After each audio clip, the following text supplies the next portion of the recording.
There are places in this world where people vanish without warning, trails torn open from the inside, footsteps leading into nothing, and bodies found with injuries that defy explanation.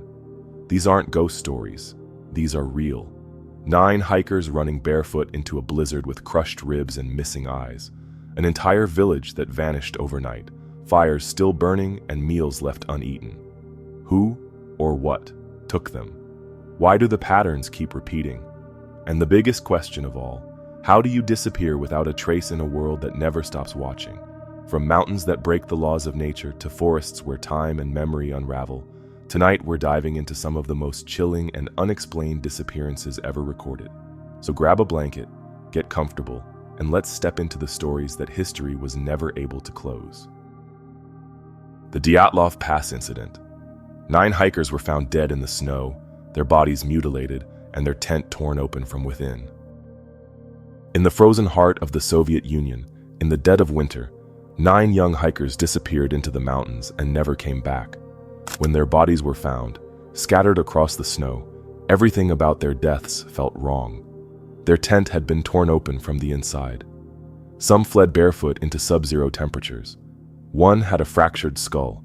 Another was missing her eyes. One was missing her tongue, and none of it made sense. To this day, the Dyatlov Pass incident remains one of the most terrifying and unexplained cold cases in modern history, because the deeper you go into it, the more impossible it becomes. No theory explains everything. No official conclusion has ever stuck. And the more you study the final moments of those 9 lives, the more it feels like something was watching them, waiting. And when the time came, it didn't just take them. It made sure no one would ever know why. It began with laughter, with journals filled with jokes and photos of friends climbing into the cold. On January 23, 1959, 10 students from the Ural Polytechnical Institute set out from the city of Sverdlovsk. They were all experienced hikers, trained in winter survival. Their goal was to reach the summit of Mount Otorten, a desolate peak in the Ural Mountains that even locals regarded with distance. The mountain's name came from the language of the indigenous Mansi people. It meant simply, "Don't go there." The team was led by 23-year-old Igor Dyatlov, a serious, respected, and methodical engineering student. Alongside him were 8 men and 2 women, all young, smart, and fit. One of them, Yuri Yudin, turned back early in the journey due to illness. That decision would save his life. The rest would walk straight into one of the greatest mysteries the Soviet Union would ever try to hide. They made their way through snow and ice, pushing deeper into the wilderness. They took photographs, kept detailed journals, made notes of their positions, weather conditions, and supplies. Nothing in their writing suggested anything strange. There were no signs of conflict, no fear, just cold, camaraderie, and the slow, beautiful isolation of a winter climb. On January 31st, they reached the base of a mountain called Kholat Syakhl, another Mansi name, this one translated as Mountain of the Dead. They set up camp just below the peak, choosing to stay exposed on the slope rather than descend into the forest. It's believed they did this to complete a challenge and earn their Grade 3 certification, the highest rank of Soviet hiking proficiency at the time. The decision to camp on that slope may have been fateful. That night, the wind blew hard. Temperatures dropped below -30 degrees Celsius. At some point after dark, something happened. Something that made 9 experienced hikers slash their tent open from the inside and run half-naked into a blizzard. They never came back. When they failed to return as scheduled, search parties were sent out. First from the university, then the army. Planes circled the mountain. Ground crews scoured the snow. And on February 26th, they found the tent. It was half collapsed, partially buried but still standing. The front flap had not been unzipped. It had been sliced open with a knife from the inside. Inside were shoes, clothes, gear, food, journals, everything intact, but no one there. Footprints in the snow, barefoot, socked, and in some cases wearing only one shoe, led away from the tent. They didn't show signs of running, just walking, calmly, into the trees. 5 bodies were found first. 2 were lying near the remains of a campfire at the forest's edge, stripped to their underwear. Their hands were burned. A nearby tree had broken branches up to 15 feet high, as if someone had climbed it in a hurry or was watching something from above. 3 more were found spaced out between the fire and the tent, their poses suggesting they had been trying to crawl back. All had died from hypothermia. Then the others were found, 2 months later, in a ravine beneath the trees. They had injuries that made no sense. One woman, Lyudmila Dubanina, was missing her tongue, her eyes, and part of her lips. Her hands were in a defensive pose, frozen that way. 2 of the men had crushed ribs, as if hit by a car, but with no external bruising or damage to the soft tissue. Another had a skull fracture so severe it was described as similar to being hit by a speeding train. Their clothes contained unusually high levels of radiation. One man's camera had film still inside. It had not been used. There were no signs of struggle, no footprints leading away, no avalanche debris. The Soviet government launched an investigation, but it ended with a single cryptic phrase. They had all died due to a compelling natural force. Then the files were closed. Over the years, theories emerged. Some believed they had panicked after hearing something, perhaps an avalanche, but the slope wasn't steep enough, and the tent was still standing. Others suggested they'd been caught in a military test, hit by blast waves or parachute mines that left no shrapnel but caused devastating internal injuries. The radiation, they said, pointed to a secret operation. But if the military had been involved, why leave the bodies? There were whispers of stranger things, of infrasound created by wind passing over the mountains, a low-frequency vibration that can induce panic, hallucinations, or nausea in the human brain. That theory might explain why the hikers fled without proper clothing. But not the injuries, not the missing tongue, not the expressions frozen into their faces. Some claimed it was aliens. Others believed it was the Mansi people protecting sacred land. But there was no evidence of tribal conflict, and the Mansi had cooperated in the search. Still others speculated the group had been poisoned, but toxicology tests found nothing. The truth was always just out of reach. In the early 2000s, the Russian government quietly declassified some of the original files, but they offered little clarity. In 2019, the case was reopened. Once again, the final answer given was an avalanche, a theory most experts and the victims' families still reject. To this day, every single explanation has fallen short because the details don't line up. The footprints don't suggest panic. The campfire near the forest shows that some of the hikers were alive for hours after the event. One man had a knife in his pocket. Why didn't he return to the tent to cut shelter or retrieve supplies? The distance between the bodies shows they didn't die together. They tried to regroup. Some tried to climb back. Others went deeper into the woods. Whatever happened that night, it wasn't instant. It played out over hours. And then, there's the way they died. The woman with the missing tongue, Lyudmila, had no signs of external damage, and yet her mouth was mutilated. The man with the crushed chest had no bruising. No animal did this. No storm. It was too precise, too brutal. The hikers were not novices. They had survived in worse conditions. And yet, that night, something happened that made them forget everything they knew. Perhaps the most terrifying theory isn't that it was something paranormal, or extraterrestrial, or militarized. It's that it was something we still don't understand at all.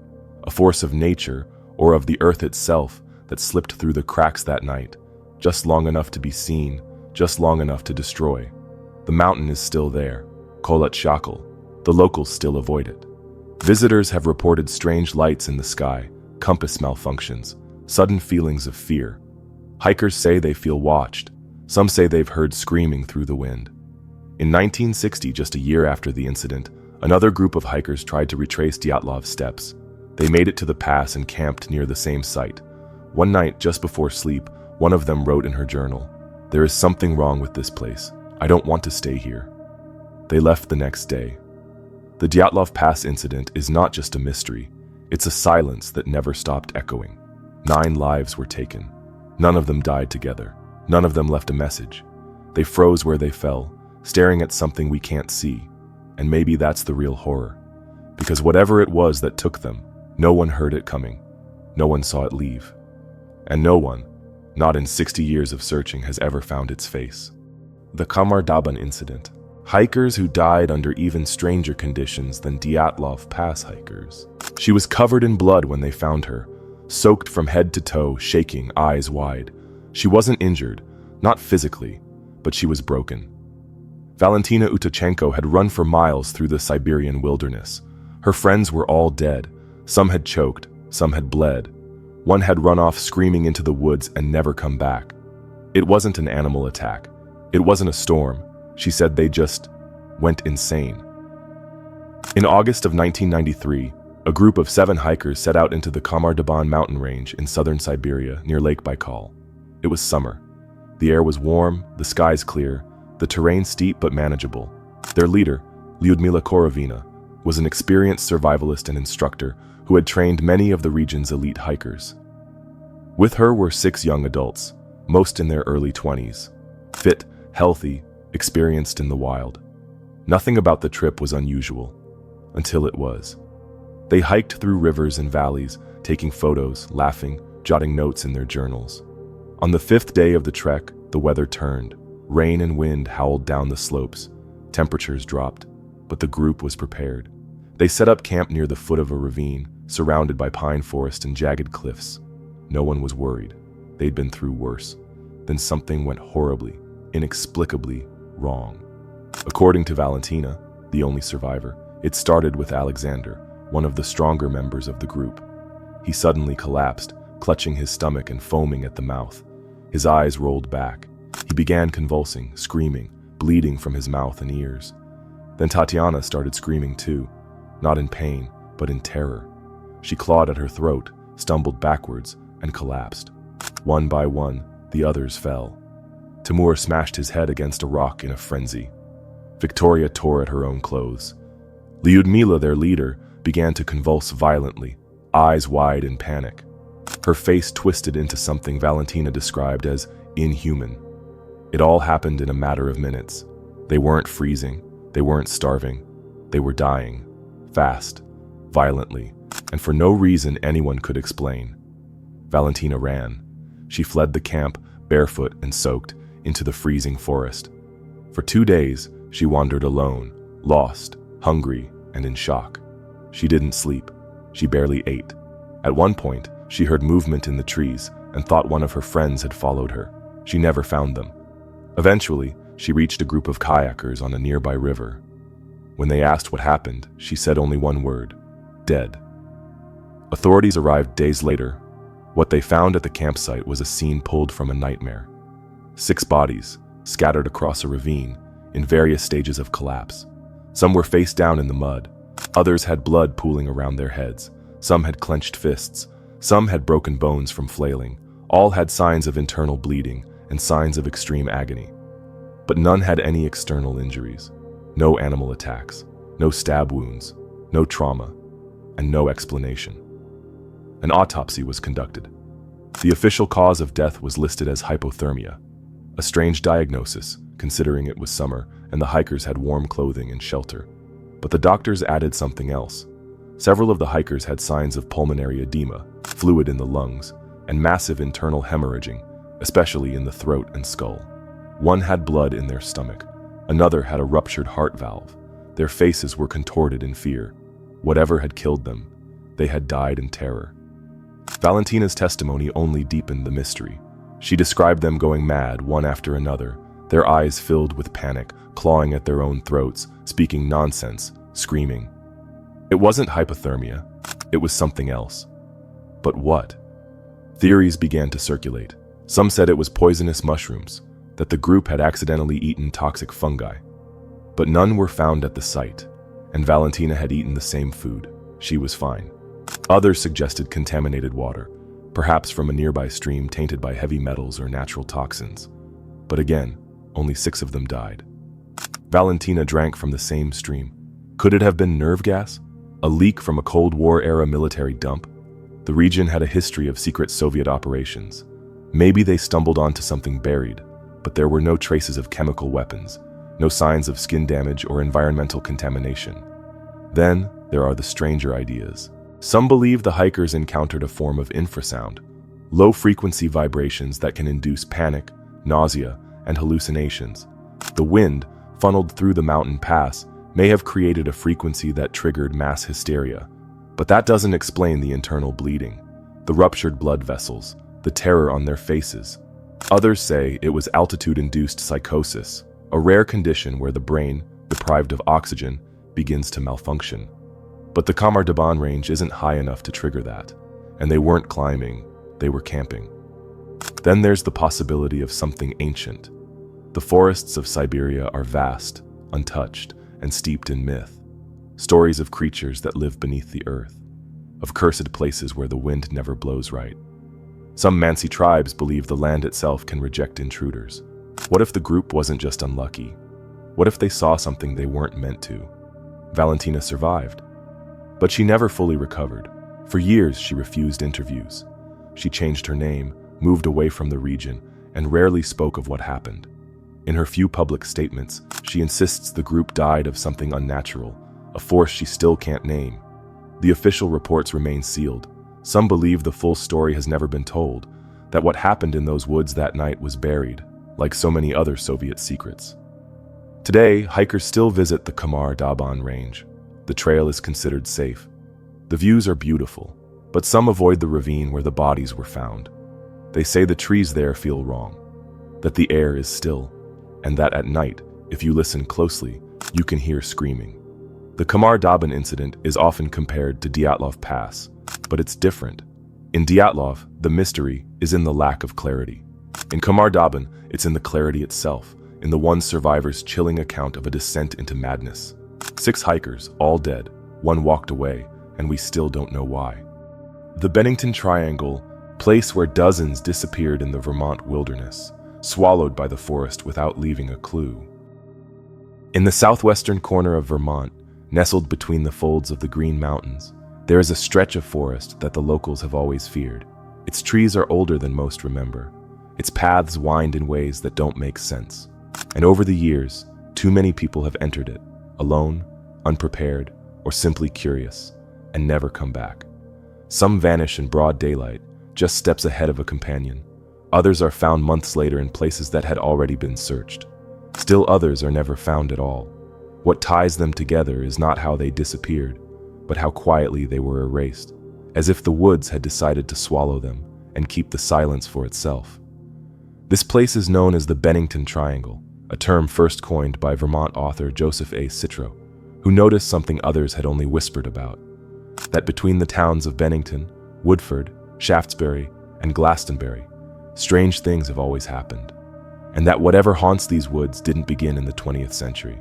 It has been here far longer than that, before the logging towns, before the settlers, before the maps.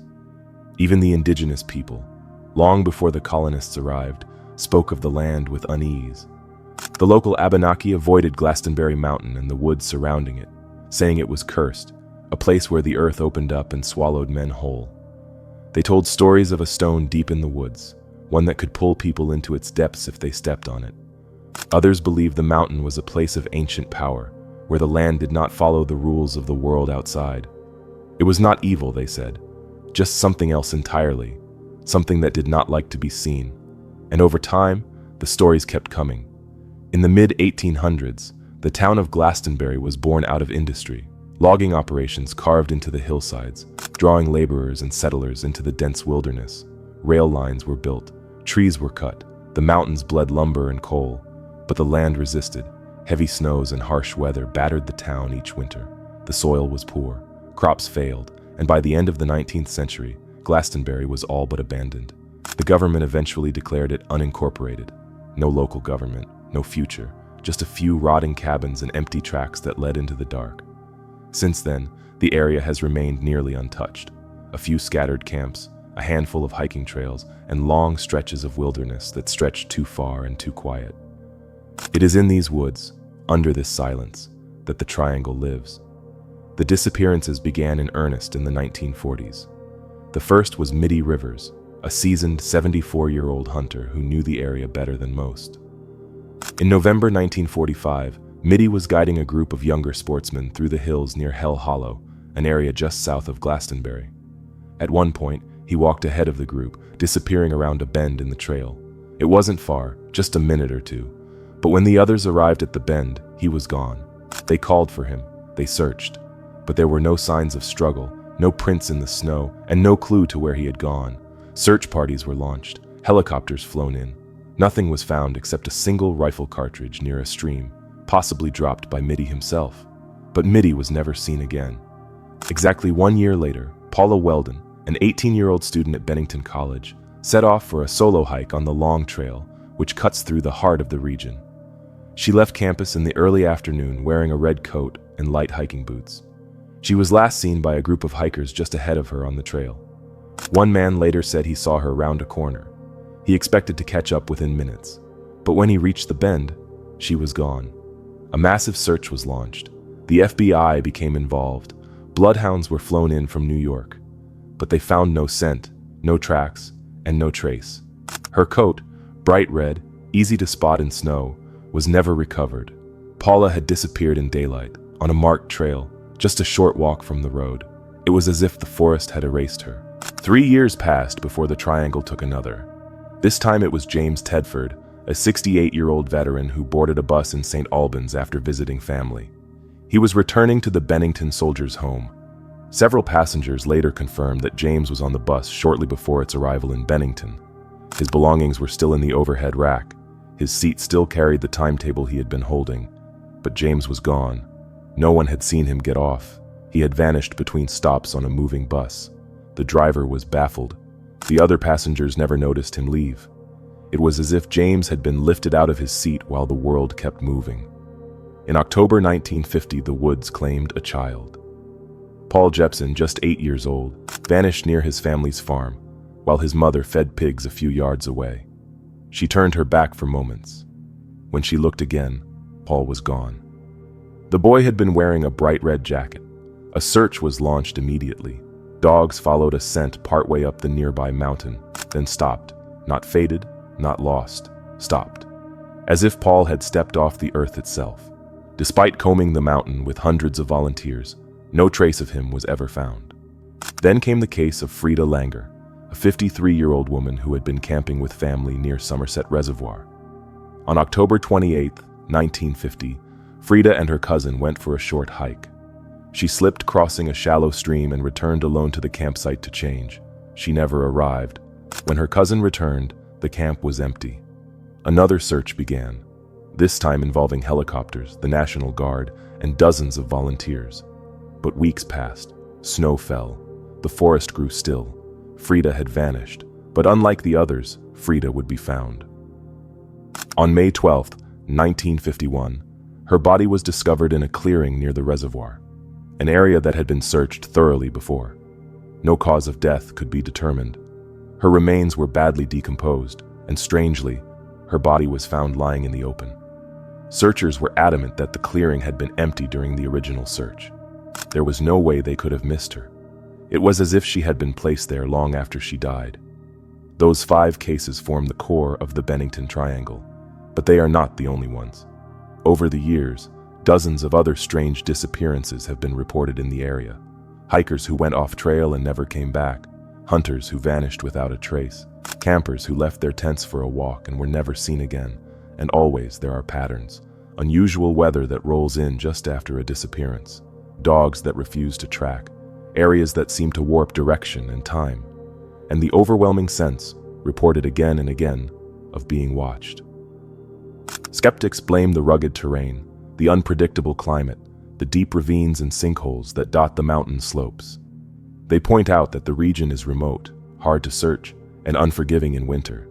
That wild animals or accidents can explain it all. But that doesn't explain the lack of remains. It doesn't explain why dogs stop tracking mid-stride. It doesn't explain the sudden, sharp cut of every story. People don't scream. They don't call for help. They're just gone. And then there are the stranger reports, UFO sightings, pulsing lights over the mountain, strange vibrations in the ground. People who've seen orbs of light hovering just above the forest floor, silent and cold.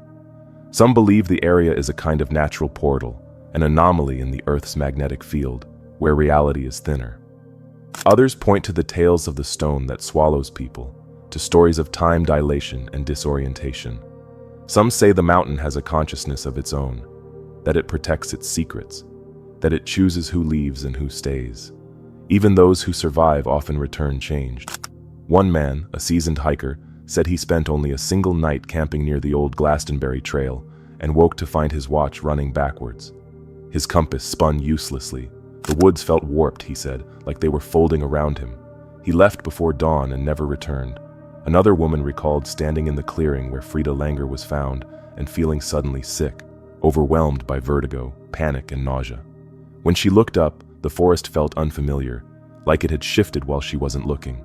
To this day, the Bennington Triangle remains unmarked. There are no warning signs, no fences, just trails that lead deeper than they should, into a forest that's been swallowing names for over a century. Locals still talk about it, quietly. They avoid the old mountain trails. They don't camp near Hell Hollow. And when someone goes missing, they don't say much. Just that the woods are old, that some places don't want to be found. The mystery of the Bennington Triangle isn't built on spectacle. It isn't about screams or monsters or shadows in the trees. It's about people who disappear without a sound, about silence that lingers longer than it should, and about a piece of land that has always stood slightly apart from the world around it, watching, waiting, taking only those it chooses. The disappearance of the Sodder children. 5 siblings vanished during a house fire, but no remains were ever found in the ashes.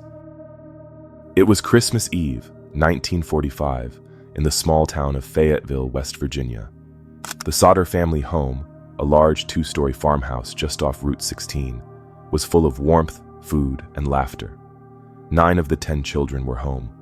Gifts were under the tree. The war had ended. Life was good. And then, just after midnight, it was all gone. What followed was not just a house fire. It was a disappearance, a cover-up, a question mark that has haunted the family and America for nearly 8 decades. Because 5 children didn't make it out of the house, and no one has ever found their bodies. The Sodders were a proud family. George Sodder, the father, was a successful Italian immigrant and outspoken critic of Mussolini. His wife Jenny was a quiet but strong-willed woman, devoted to her kids. That night, 10-year-old Marion was the oldest child still awake. She had brought home Christmas gifts from her job downtown. Her younger siblings, Maurice, 14, Martha, 12, Louis, 9, Jenny, 8, and Betty, 5, asked if they could stay up a little longer. Their mother said yes. She went to bed. At 1 a.m., the phone rang. Jenny answered. A strange female voice asked for someone who didn't live there.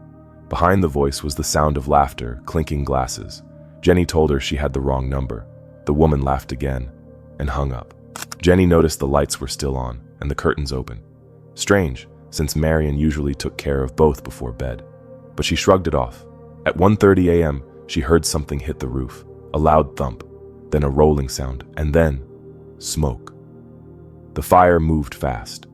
George and Jenny escaped with 4 of their children, Marion, Sylvia, John, and George Jr.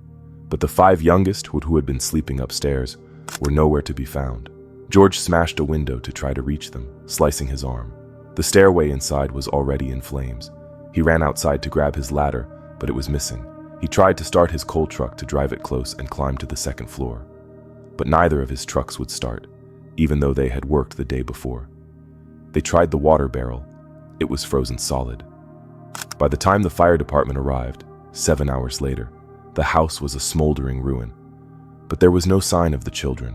No bodies, no bones, no ash-covered remains, nothing. Authorities concluded that the children had died in the fire, reduced to ash by the heat. But Jenny didn't believe it, and neither did George. She started experimenting, burning chicken bones, beef bones, even pig bones in their fireplace. No matter how long they burned, bones always remained. They reached out to local crematoriums. Experts confirmed it takes at least 2,000 degrees for over 2 hours to fully destroy bones. The Sodder house fire lasted 45 minutes. There should have been something. Then more strange details emerged. The ladder, missing during the fire, was found 75 feet away down an embankment. A telephone repairman told the family that the house's phone line had been cut, not burned. Police never followed up. A witness claimed he saw a man stealing a block and tackle from the Sodder property just before the fire, possibly used to disable the trucks. Another saw a car parked on the highway, watching the house burn. And a bus driver reported seeing figures throwing something fiery onto the roof around 1:30 a.m. The same time Jenny had heard the thump. Was the fire an accident? Or was it a cover-up? Soon, sightings began. One woman claimed she had seen 4 of the missing children in a passing car the morning after the fire. Another, working at a tourist stop between Fayetteville and Charleston, said she saw the children accompanied by 2 men and 2 women. The group wouldn't let the children speak. They seemed frightened. A hotel employee claimed the entire group stayed the night after the fire, taking up several rooms, again refusing to speak. None of the sightings were ever verified, but none were conclusively disproven either. George and Jenny were desperate.